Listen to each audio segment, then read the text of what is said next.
উপলক্ষে এই ঈদে ইউটিউব চ্যানেলে একটি নাটক মুক্তি পায়। নাটকের নাম শেষমেশ। এই নাটকের গল্প একজন মা ও তার একমাত্র তার ছেলেকে উদ্দেশ্য করে বানানো। আর এই নাটক দেখে অনেক ভাই আর বোনের নিজের চোখের পানি সামলাতে পারল না। এতটাই ইমোশনাল নাটক।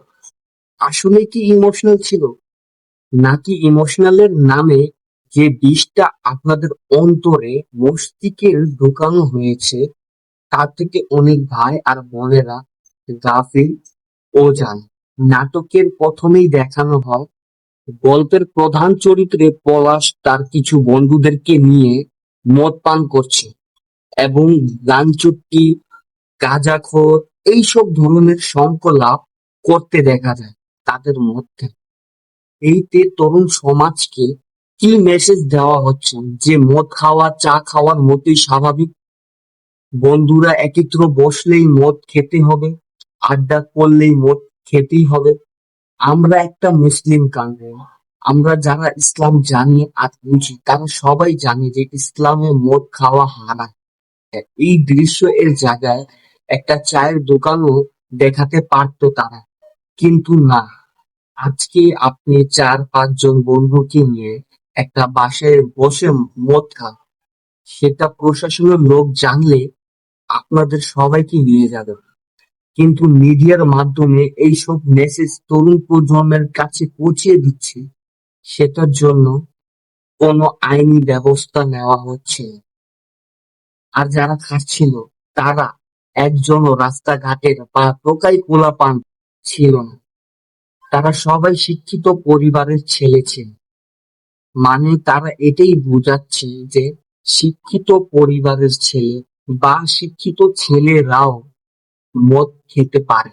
এরপর নাটকের দ্বিতীয় দৃশ্য দেখানো হয় যে তার মা স্ট্রোক করেছে, সে অনেক প্রেসারে আছে, চাপের মধ্যে আছে, অফিসের কাজ এবং বাসার কাজ একত্র তারে করতে হবে।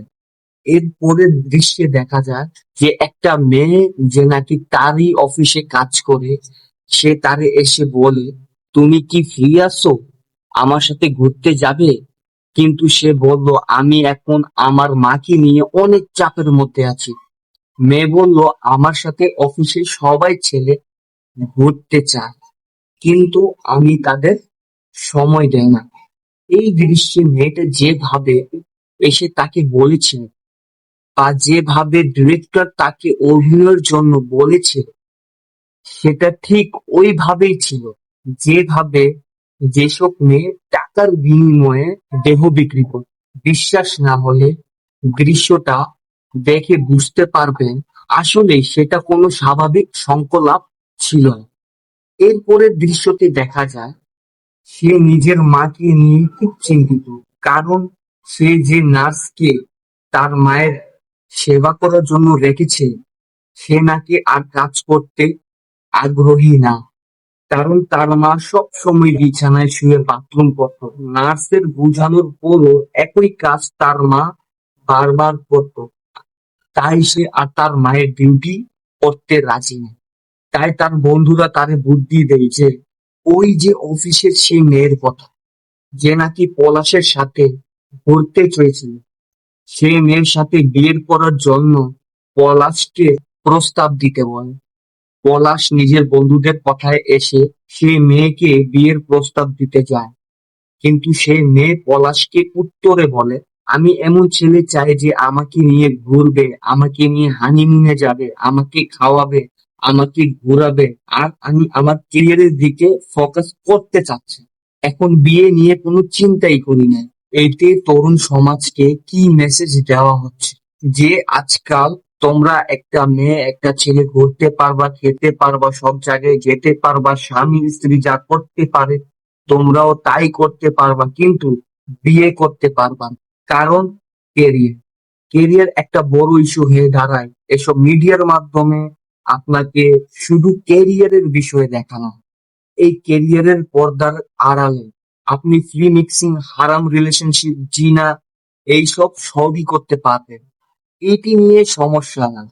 আর দৃশ্যের মধ্যেও সেই মেয়েটাও পলাশকে একই কথা বলেছে, আমরা বন্ধু হিসেবে থাকতে চাই, আমরা বন্ধু হিসেবে থাকতে পারি, আমরা বন্ধু হিসেবে সবই করতে পারি, কিন্তু বিয়ে করতে পারি না। বিশ্বাস না হলে আপনি নাটকের এই দৃশ্যটা দেখবেন এবং সে মেয়ের ডায়লগ গুলা শুনবেন। কারণ শুধু একটাই, বলে কেরিয়ারের কথা বলে সে তাকে রিজেক্ট করে দিয়েছে, কারণ সে চায় না যে তার মায়ের নার্স হয়ে থাকে। এইটাতে বোঝানো হয়েছে যে আজকালকার মেয়েরা বাসায় বন্দি হতে চায় না, আজকালকার মেয়েরা শাশুড়ির সাথে হাতে হাত মিলে কাজ করতে চায় না, তারা হচ্ছে ওপেন মাইন্ডেড, তারা স্বাধীনভাবে থাকতে চায়, তারা স্বাধীনভাবে ঘুরতে চায়। এইটাই আমাদের তরুণ সমাজের মাথায় ঢুকিয়ে দেওয়া হচ্ছে। আজকাল আমরা নিজের কেরিয়ার গড়তে গিয়ে নিজের জীবনকেই ধ্বংসের মুখে নিয়ে যাচ্ছে। এটা তরুণ সমাজকে বোঝানোর মতো আজকালকার মিডিয়ারা নাই। আজকালকার মিডিয়ারা শুধু আপনাকে শুধু বেহায়াপনা, জিনা, ফ্রি মিক্সিং, হারাম রিলেশনশিপ এইগুলো দেখানোর জন্য এবং এইগুলো বোঝানোর জন্যই আছে আজকালকার মিডিয়ারা। আর এটি আমাদের জীবনকে ধ্বংস করা সবচেয়ে বড় অস্ত্র তাদের। কারণ আমরা বুঝি নাটক দেখে, সিনেমা দেখে যে বর্তমান জীবনে এরকমই হচ্ছে, তাই তো দেখানো হচ্ছে, কিন্তু আসলে তা না। তারা সেটা দেখে প্র্যাকটিক্যাল লাইফে এরকম ঘটানোর চেষ্টা করছে। এটাতে বড় বড় মাইন্ডের, বড় বড় মানুষের হাত আছে।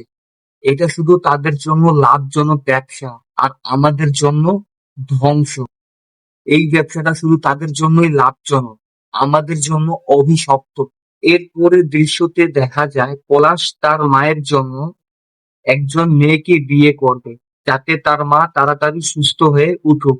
কিন্তু সে কোনো মেয়ে খুঁজে পাচ্ছিল না, কারণ এই সমাজে এমন কোনো মেয়ে নাই তার সাথে বিয়ে করে এসে তার মায়ের সেবা করবে, তার মায়ের যত্ন নিবে। কারণ এখন সব মেয়েরাই ওপেন মাইন্ডেড, তারা নিজের স্বামীকে নিয়ে আলাদা থাকতে চায়, আলাদা ঘরবাড়ি বসবাস করতে চায়, ঘুরতে চায়, কিন্তু শাশুড়ির সাথে থাকতে চায় না।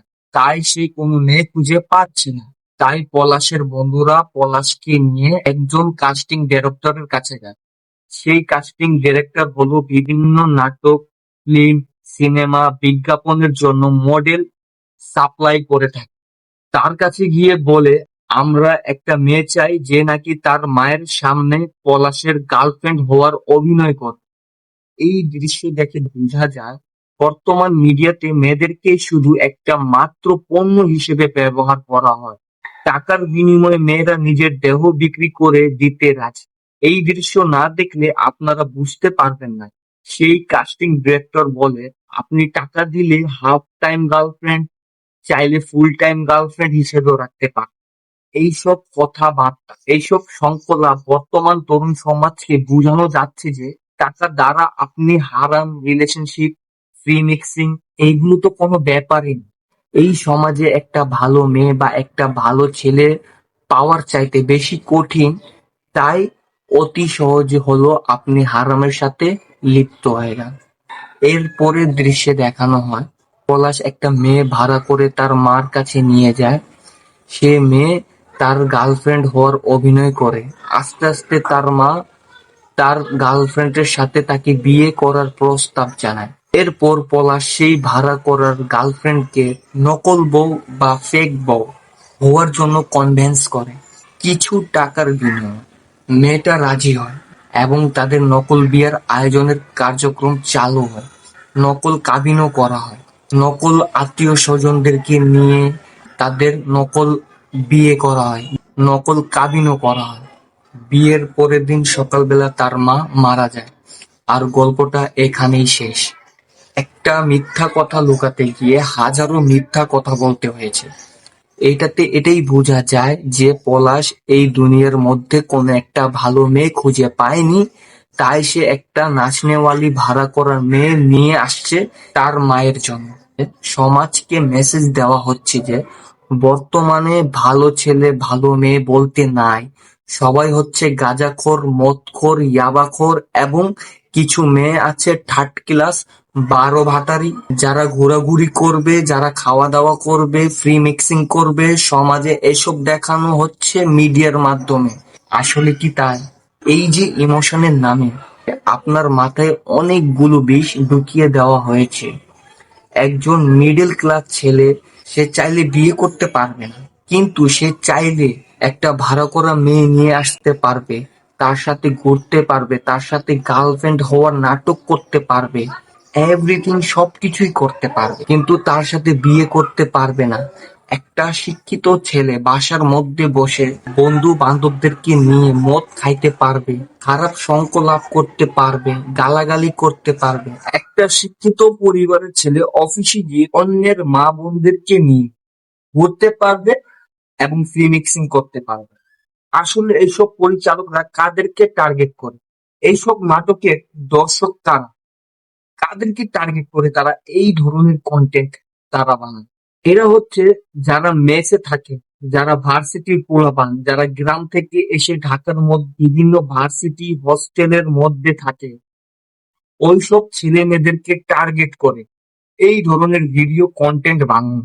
এই পরিচালক এর আগেও ব্যাচেলর পয়েন্ট, ফিমেল এইসব ধরনের নাটক বানিয়েছে, যেটা একটা বেহায়াপনা, জিনা, ফ্রি মিক্সিং, হারাম রিলেশনশিপ এইসবকেই প্রমোট করে। আমাদের বাংলাদেশের মিডিয়ারা তরুণ সমাজের এইসব তথ্য দিয়ে তাদের মাথায় বিষ ঢুকিয়ে দেওয়া হচ্ছে। এই ঈদে এই যে গল্পের একটা কাহিনীকে যে দেখানো হয়েছে, এটা কিন্তু আমাদের ইসলামের একজন বিখ্যাত ব্যক্তির উপর ভিত্তি করে বানানো যেতে পারত। সম্পূর্ণ একটা ইসলামিক মেসেজের মাধ্যম। সেই ব্যক্তি হলো হযরত ওয়াইস কারনী। কে সে এই ওয়াইস কারনী? আমাদের নবী হযরত মুহাম্মদ সাল্লাল্লাহু আলাইহি ওয়াসাল্লাম এই ওয়াইস কারনীকে নিয়ে কি বলেছেন? মহানবী সাল্লাল্লাহু আলাইহি ওয়াসাল্লামের জীবদ্দশায় ইসলাম গ্রহণকারী তাবেঈ ওয়াইস আল কারনী, যাকে মহানবী সাল্লাল্লাহু আলাইহি ওয়াসাল্লাম শ্রেষ্ঠ তাবেঈন বলে ঘোষণা করেছেন, কি গুণের কারণে মহানবী সাল্লাল্লাহু আলাইহি ওয়াসাল্লাম লোকটিকে সৎচোখে না দেখে শ্রেষ্ঠ তাবেঈন বলে ঘোষণা করেন? কি এমন ঘটনা তাকে এমন ইতিহাসের সম্মানজনক মনসবে বসিয়ে দিয়েছে, সে বিষয়ে জানার চেষ্টা করব ইনশাআল্লাহ। তিনি ছিলেন প্রসিদ্ধ একজন দুনিয়াবিমুখী আবেগ। বিশিষ্ট এই আল্লাহভীরু তাবেঈন রাসূল সাল্লাল্লাহু আলাইহি ওয়াসাল্লামের যুগে ইসলাম গ্রহণ করে প্রিয় নবীর সঙ্গে দেখা না করেও তার বৃদ্ধ মায়ের খেদমত করতে গিয়ে প্রবল ইচ্ছা থাকা সত্ত্বেও তিনি প্রিয় নবী সাল্লাল্লাহু আলাইহি ওয়াসাল্লামের সঙ্গে সাক্ষাৎ করতে পারেননি। যার কারণে নবীজির যুগে ইসলাম গ্রহণ করেও তিনি সাহাবী হতে পারেননি। তার ব্যাপারে ইমাম যাহাবী রাদিয়াল্লাহু আনহু সিয়ারু আলামিন নুবালা গ্রন্থে লিখেছেন, দুনিয়া বিমুখী এই মহিষী তার যুগের তাবেঈনদের সর্দার ছিলেন। ওয়াইস আল-কারনী রাদিয়াল্লাহু আনহু এমন এক তাবেঈন ছিলেন যে তাকে অনেক বড় বড় সাহাবী না দেখেই চিনতেন, কারণ তারা মহানবী সাল্লাল্লাহু আলাইহি সাল্লামের কাছ থেকে তার নাম শুনেছেন। এই কারণে ইমাম মুসলিম, যিনি নাকি মুসলিম শরীফের লেখক, তিনি তার মর্যাদা সম্পর্কে শহরে মুসলিমের মধ্যে একটি অধ্যায় নির্ধারণ করেছেন। তাতে তার সম্পর্কে বিভিন্ন হাদিস উল্লেখ করেছেন। ওমর ইবনুল খাত্তাব রাদিয়াল্লাহু আনহু বলেন, আমি মহানবী সাল্লাল্লাহু আলাইহি সাল্লামকে বলতে শুনেছি, অবশ্যই তাবেঈনদের মধ্যে সেই লোক শ্রেষ্ঠ যে ওয়াইস নামে বিখ্যাত, যে ওয়াইস নামে পরিচিত। তার একমাত্র মা আছেন এবং তার কুষ্ঠ রোগ হয়েছিল। তোমরা তার কাছে অনুরোধ করবে যেন সে তোমাদের মাগফিরাতের জন্য দোয়া করে। এই কারণে হযরত উমর রাদিয়াল্লাহু আনহু ইয়ামেনের কোন সাহায্যকারী দল এলে তাদের মধ্যে ওয়াইস আল-কারনীকে খুঁজে বেড়াতেন। পরিশেষে তিনি ওয়াইসকে পান। তখন তিনি বললেন, তুমি কি ওয়াইস ইবনু আমির? ওয়াইস কারনী বললেন, হ্যাঁ, আমি ওয়াইস কারনী। ওমর রাদিয়াল্লাহু আনহু আবার প্রশ্ন করলেন, মুরাদ গোষ্ঠীর কারানা গ্রন্থের তুমি? তিনি বললেন, হ্যাঁ। জানতে চাইলেন, তোমার কি কুষ্ঠরোগ হয়েছিল এবং তা নিরাময় হয়েছে শুধু 1 দিরহাম জায়গা ছাড়া? ওনাকে কুষ্ঠরোগ হয়েছে, সেটা 1 দিরহাম, 5 টাকার যে কয়েন আছে সেই জায়গা অটুক বাদে যত কুষ্ঠরোগ ছিল শরীরে সব শেষ হয়ে গেছে। শুধু অটুকুই ছিল 1 দিরহাম জায়গা মতো। তখন সেই অবস্থায় ছিল। তিনি বললেন, হ্যাঁ। হযরত ওমর রাদিয়াল্লাহু আনহু আবার প্রশ্ন করলেন, তোমার মা আছে কি? ওয়াইস কারনী উত্তরে বললেন, জি হ্যাঁ। তখন উমর রাদিয়াল্লাহু আনহু বললেন, আমি রাসূল সাল্লাল্লাহু আলাইহি সাল্লামকে বলতে শুনেছি, তোমাদের কাছে মুরাদ গোষ্ঠীর কারানা বংশের ওয়াইস ইবনে আমির ইয়ামানের সাহায্যকারী দলের সঙ্গে আসবে। তার কুষ্ঠরোগ ছিল, পরে সে সুস্থ হয়ে গেছে শুধু 1 দিরহাম ছাড়া। তার মা রয়েছেন, সে তার প্রতি অতি সেবা পরায়ণ। দেখেন একটা মায়ের খিদমত করতে গিয়ে আল্লাহ তাআলা তাকে কি মর্যাদা দান করেছে।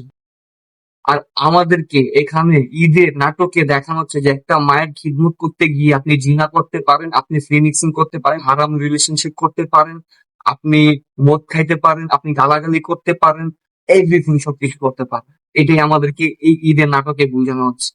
কিন্তু আজ থেকে 1400 বছর আগে আমাদের নবীজি বলে গিয়েছিল, ইয়ামান থেকে মুরাদ গোষ্ঠীর কারানা বংশের থেকে একটা লোক আসবে, সাহায্যকারী একটা ফৌজ আসবে, মধ্যে ওয়াইজকারনি হবে, তাকে দিয়ে তোমরা তোমাদের মাগফিরাতের দোয়া কামনা করবা। কারণ সে আল্লাহর কসম নিয়ে যে কোনো দোয়া করলে আল্লাহ সেটা কবুল করে। একমাত্র কিসের ভিত্তিতে? সে তার মায়ের সেবা যত্ন করছে। এটার জন্য না যে সে তার মায়ের সেবার পাশাপাশি হারাম রিলেশনশিপ, মদ, গাঁজা এসব খেয়ে দোয়া করতে বলছে। এরকম কিছুই না। এমন লোক আল্লাহর উপর শপথ করে নিলে আল্লাহ তা পূর্ণ করে দেন। সুতরাং তুমি যদি তোমার জন্য তার কাছে মাগফিরাতের দোয়া প্রার্থনার সুযোগ পাও তাহলে তা করবে। কাজেই আপনি আমার জন্য মাগফিরাতের দোয়া কামনা করেন। হযরত উমর রাদিয়াল্লাহু আনহু হযরত ওয়াইস কান্নিকে বললেন। তখন ওয়াইস রাদিয়াল্লাহু আনহু তার মাগফিরাতের জন্য দোয়া প্রার্থনা করলেন। হযরত উমর রাদিয়াল্লাহু আনহু একটা চাদর তাকে হাদিয়া দেন।